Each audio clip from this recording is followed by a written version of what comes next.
Xabarimiz bor, asosan bozor zonadan zonagacha harakatlanadi va o'sha zonalarni topish yo'llari juda ham ko'p, lekin eng aktual ishlaydigan strategiyalardan biri bu haqida video olganman. Mana bu yerda yapon shamchilarini bosamiz va mana bu liniyani tanlaymiz.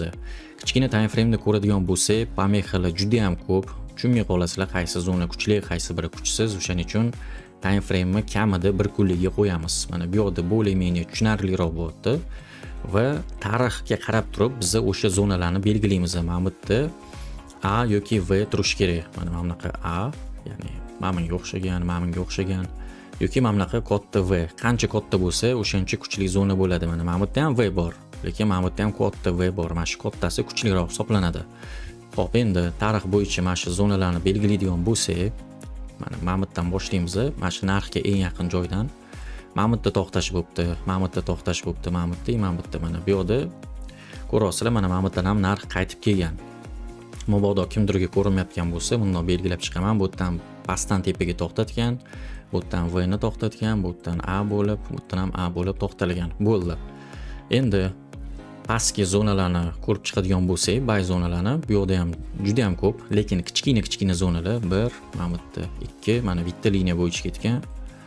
3 4, 5 va shuni ham zona qilib chizib qo'yamiz mana. To есть qarabmizki, hozir narx mana shu zonaga yaqinlashgan. Agar biz liniyada ko'radigan bo'lsak, yapon shamchilarini mana bu shpilkalari ko'rinmay qoladi. Mana agar yapon shamchasiga o'tkazadigan bo'lsa, mana narx hozir mana bu yerda ko'rsatyapti, lekin masjidgacha kelgan. Bu zonalardan katta risk qilib kirishingiz kerak emas, chunki mana zonalarni belgiladik. Zona yaxshi ishlab beryapti, lekin ahamiyat beradigan bo'lsa, mana bunaqa proboylar qilgan. Bu proboylarni bilasizlar, o'sha treyderlar chalg'atish uchun tipa zonani yorib o'tdi, dalsha o'sha tomonga qarab ketadi yoki stop losslarni yig'ishtirish uchun ish qilib market makerlarni o'zini usullari bor. Lekin biz sovuqqonlik bilan savdo qilishimiz kerak.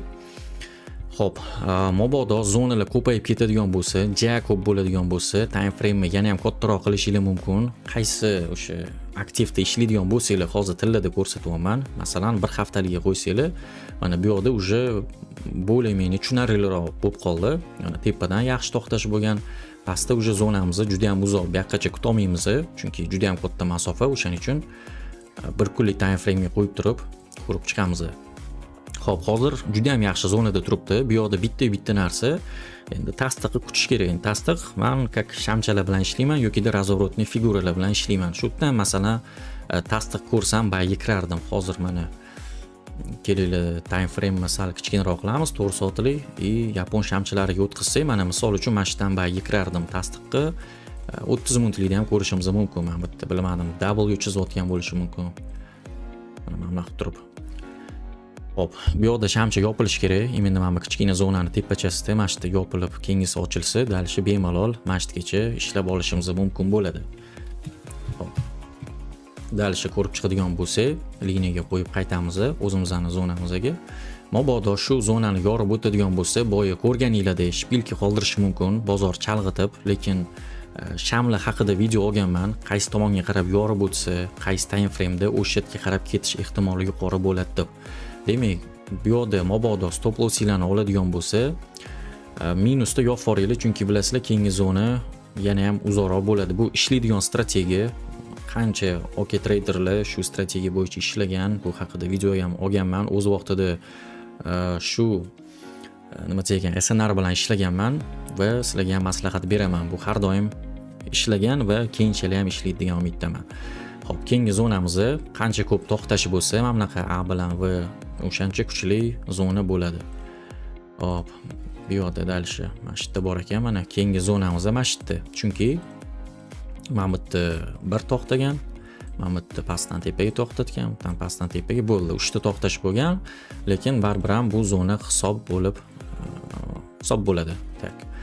Endi shamchaga o'tkazib ko'radigan bo'lsak, mana почти shu yergacha kelibdi, to'xtatibdi. Bu unaqa kuchli zona emas, ma'munga qaraganda, lekin bu ham zona.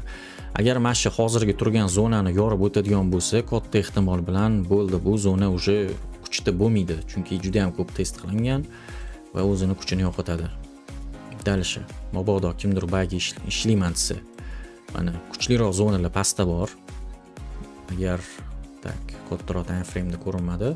Shu zonalardan kichkina risk qilib ham ishlashingiz mumkin. Hozir trend yo'q, oddiy qilib aytganda, endi uzoq muddatga tilla bayga qarab ketyapti, lekin mana bu yerda konsolidatsiya bo'lyapti-da, yonga qarab yuryapti. O'shaning uchun anaqa ja kichkina scalping ham qilmanglar va ja unaqa uzoq muddatga ham ushamanglar. Kunlik trade qilsanglar bo'ladi. Xo'p. Endi sell zonamiz bor. Mana o'sha qancha ishlab bergan, yaqinda ham ishlab bergan. Mabodo shu zonalarni yorib o'tadigan bo'lsa, tasdiq bo'lmasdan turib, dalshi keyingi zonalardan qanaqa qilib ishlashni bilasizlar. Oddiy qilib aytganda, zonalarni topish usullaridan biri shu hisoblanadi. Va boshqa instrument aktivlarda ham bemalol tekshirib ko'rishingiz mumkin. Bu yerda hozir bozor spokойно yuribdi, misol uchun. Sell trend, buy trend, konsolidatsiya bo'lib, asosan shu zonani topib, naqa katta risk qilishingiz kerak emas, chunki juda ham ko'p bu yerda likvidnesslar bo'lyapti, stop losslarni olib qo'yish yoki bitta tomonga qarab kuchli otishlar ehtimoli juda ham yuqori bo'lyapti. Hozir ko'p odamlar slip bo'lyapti, o'zingizlar ko'ryapsizlar.